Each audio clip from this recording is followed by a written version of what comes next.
how you get a whole group of youth to want to do something for the passion when right now the trend is to get the money. Ain't too much stuff on social media that's talking about like the passion. Everything is how to flip it into the money. It don't matter what it is, it got a dollar sign attached to it. So how you get kids to want to do that? So you got to meet them on their level or where they at, but still make it fun for them. Make them want to do it. Figure out, because that's the hardest question. I don't be having no blueprint to how to do it. Right. I just try to talk to them where they at and try to figure out what do y'all like to do. Right. And then how to implement that in what you trying to do. Okay. You understand what I'm saying? And then get them involved. That's another problem that older people got. We don't hear them. We don't listen to them. How, if you having something fresh, how do I get the youth involved? Let me hear your idea. Let me get a little me. Let me get a little fresh. And you turn him into you at 17, 16. And then once you turn him into you, he may like that. You feel what I'm saying? You bring one of them up here. Let them sit right here in this chair or whatever the case. See how they like it. You feel what I'm saying? See how they like it, because now if he may be the leader of his squad. He might be like, yo, man, I just went up there with Fresh. He let me sit down. He interviewed me. He did a podcast. They may spark something in him. Right. Now he may want to be a cameraman. Now he may want to do his job. Now he may go back and tell his homie, say, bro, we ain't hustling no more, bro. I just was at a podcast, man. I want to do podcasting now. He might have just told 5 of his friends. And indirectly, just that little gesture, you might have saved 20 people off of just recognizing what it is he may like to do, because you don't know when you're a teenager. None of us knew what we wanted to do, what we wanted to be, who we wanted to become. We just didn't know, bro. A lot of us still don't know.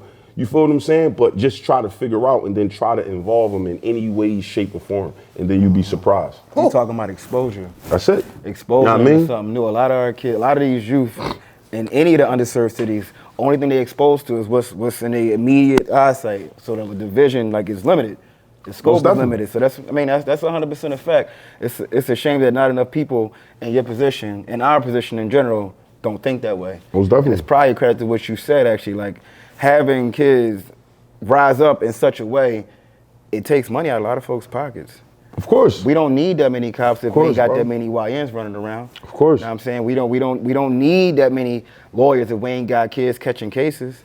We don't need too many after-school programs and all of that if we got kids who doing their own podcasts. We got the neighbors inspiring them. If my neighbor's saying, yo, you want to cut this grass and get this bread? If they busy doing that, then they not doing the other things. So then we don't need all these cops and all of that. Like, you know think about this, Fresh, and I'm just throwing this to you because you my little brother. Think about this.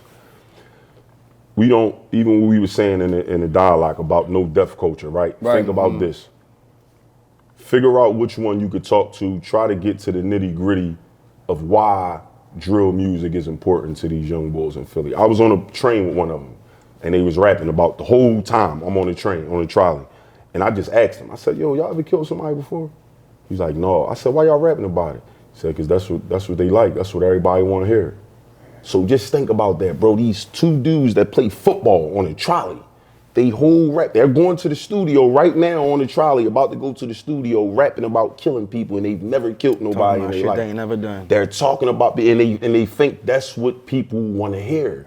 So when you get to the nitty gritty of, you got to attack the trauma in them, and get that and pull that, following what you think is popular, and you pull it out of them. And then once you pull that out of them, it might wake them up to like, yo, why am I rapping about killing people? Wow. Like, he right. What am I even talking about? I never killed themselves. Make them go inside themselves. Yeah, you understand what I'm saying? Yeah. That's the legendary part. You know, when you pull it out, when you want to pull it, it's nothing because we can't act like they don't exist, because they do exist. Mm-hmm. You understand? We can't act like it's not a part of our culture in Philly, because it is. So many people died. So many people went to jail. Mm-hmm. So many people still warned. But when you get one of them and you talk to one of them, pull that part out of them. Mm-hmm. We ain't about to advertise your music. We ain't about to promote your music. We want to know the trauma behind that. Mm-hmm. You talking about killing people. We want to know that part of it. Why? Because when you get that out of them, bro, you pull that out of them, that's pulling something that people, that's not a viral moment. That's an impactful moment. Mm-hmm. You understand? That's more impactful, because he go back and look at that, he gonna be like, damn, I really don't even know why I'm rapping about killing people. It don't really make no sense. I never picked up a gun. I never shot nobody. But you don't know, talking about that can get your life taken though. You know, it's so funny. My no death culture events, it was like no quote unquote drill artists coming at first, but then I got popular. So it was like, I want to be around first, so I got to come around. And they would come and try to make something different. And that's when I seen like, okay, I got something here, I'm making an alternative place for them to come. But you're right, I need to actually have conversations with them individually to understand why. Bro. That's the next level. Individually. Yeah. And I'm just giving that to you because this the forum you in. Individually had it because think about it, bro. Nobody is trying to get to the, people want the viral stuff.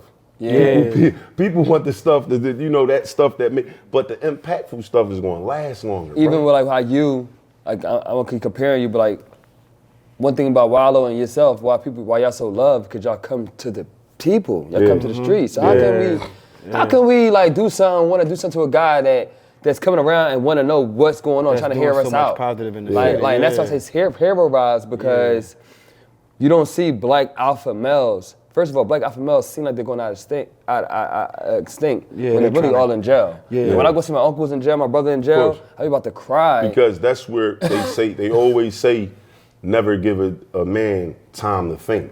When you are in jail, you have the most time to think. You're not going nowhere. You understand? It ain't like you can get out, you can go on a home pass tomorrow. But hear me out. When I go to see my brother and my uncle both upstate, when I go see them, it's nothing but men. Of course. And I'd be like, yo, this is what the Philly is missing. They're missing masculinity. They're missing leadership. You know what I'm saying? They're missing the uncle. You don't even hear about no uncles no more. No, like, they killing it. So when I see you, it's like, I be so happy. Like, yo, he a black man, he tall, he got a deep voice, he in the streets, he's fearless. And it's like, I want more of that. Like, I commend you so much, bro. I want to be in the tears for you just coming home and staying home and meeting the people where they at, because we need you. We don't need any more rappers and athletes that doesn't care about the community. We need men that care about the community to make the cool thing rhetoric. What you mean by that? Malcolm X, MLK, Fred Hampton, you know what I'm saying? Bobby Seale. All of them. You know what I mean? Nobuju Ali. Like, we like rhetoric, like the original way. And that's what I see for you. That's what I see for myself. Podcasting, Scoe, like we're here to talk, to get to the people, to figure out solutions to make Philadelphia back to a beautiful city. Most definitely. And last thing, and I'm done my rant, that's how I thank you, because I feel like Philly didn't have my back as far as people that was big, because it was like, he different, he had some positive stuff. No, we can't back him. And out of nowhere, we didn't even meet, and he backed me digitally. And everybody started, embracing me, but you did it naturally and it came to dollars. So I just want to really thank you for having my back and being here. We're going to build the city I'm supposed to be. Yeah. Seriously. No, for sure. That's You all it changed takes. what cool is. Yeah, That's really